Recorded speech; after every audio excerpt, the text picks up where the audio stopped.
Might happen in MLS is our next topic. Yeah, I Skews don't want that to hear. direction. I don't want to hear about Austin. We're done with Austin. Well, we got the head coach of the Rapids on with us. It is Robin Fraser. He joins us every Thursday. Hi, Coach. How are you this morning? Great, thanks. I'm tired of Austin too. Yeah, no doubt. Hey, Coach. Coach, nice win. 1-1-1. So you've righted the ship a little bit here. But let me ask. We got into this last night in hockey. You know, a 5-4 win in hockey is a 1-goal win. A 1-0 win is a 1-goal win. But coaches think one is better than the other. Is that not the case? Wins are wins. You know. Okay. Okay. In my estimation, if you're not giving up goals when you're winning, that's the best scenario. I know a lot of people talk about, they'd love to see 5-4 soccer games.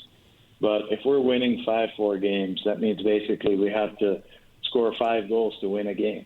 Yeah. That's a tall order. So if we're winning 1-0 every week, 2-0 every week, I'd be real happy with that. Bro, that strike by Diego Rubio to beat Vancouver, final score 1-0 against Vancouver. The game was played in Salt Lake City, whatever. But that strike on the set piece, top shelf, perfectly executed, perfectly placed. Is that what he's looking to do from the onset? Is that the call made? How does it work? Like when you see a set piece, do you deliver where you want it, or did the player decide that? The players work it out themselves who's going to take it, and the player himself decides what shot he wants to take. So they all practice it, so they all know what each other are capable of. And when one says, every now and then there's an argument about who wants it, but if one definitively wants it, he takes it. And honestly, that shot's as good as you're going to see. To hit it as hard as he hit it and still have top spin on it, to get it down under the crossbar, you have to get it over the wall, down under the crossbar. It's such a difficult skill.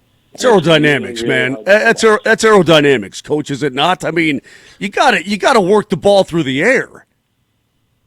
It's the closest thing I can think of. It's like a tennis stroke. And the difference between someone who hits a flat stroke and someone who hits a cut stroke and someone who hits one with topspin, the ability to hit a soccer ball with topspin is a very, very difficult skill. Greatest set piece guy in all time. I think MLS, some of the shots Beckham would hit, but in your estimation, worldwide, who's the greatest at those free kicks you've ever seen? Ever. Really? There are a couple of different ones. There was a Brazilian player who actually crossed paths with in New York, who when he played at Lyon in France, people would legitimately put up a wall when he was 45 yards away. Because, again, you talk about the ability to hit with topspin. Yeah. The ability to hit the knuckler is really the most difficult thing because it can be going right out of goalkeeper's hands. The next thing you know, it dips below his elbow or it goes over his head. It's I imagine it's like a knuckleball in baseball. It's just really hard to read where it's going to go. So Juninho has to be one of the best ever. The best that I've seen was probably an Italian player we had in Toronto, Sebastian Giovinco, who I think one year scored 9 direct free kicks. Wow. That almost never happens. Is that the dude that was like 5'4", 5'3"?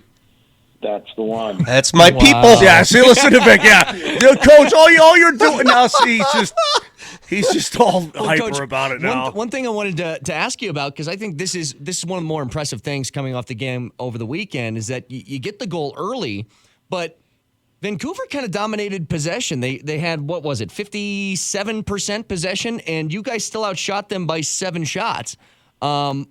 It's impressive to have, I guess, you're on the lesser end of the possession mark, but you're still finding opportunities to try and get some goals.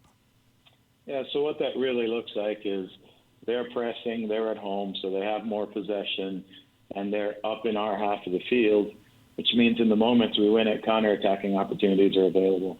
And honestly, we created a number of very, very good chances. And had we scored 1 or 2 of those a game, the whole field might be different.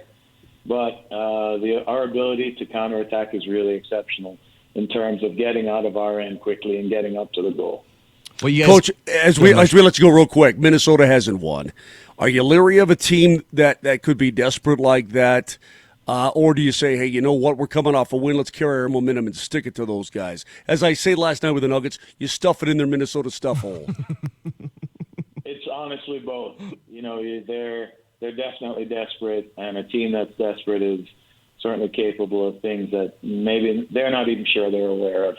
But for us, we also came off a decent win, decent performance, and we want to build on it, and we also still want to right the ship from our last home game. Yep. That is Robin Fraser. The game is 8 o'clock Saturday against Minnesota at Dick's Sporting Goods Park. Coach, always good to talk to you. Thanks so much for your time this morning. Thanks, guys. Appreciate Thanks, it. Coach. Thanks, Coach. See you soon. Robin Fraser of the Colorado Rapids coming off a W last weekend against Vancouver. Got to take a quick break. Oh, but did you see his face light up? The best player I ever saw was an Italian guy. Vic's like, But I knew who it was. That's why you did. I remember. You did good. You did good. Quick break. Back in 3 minutes.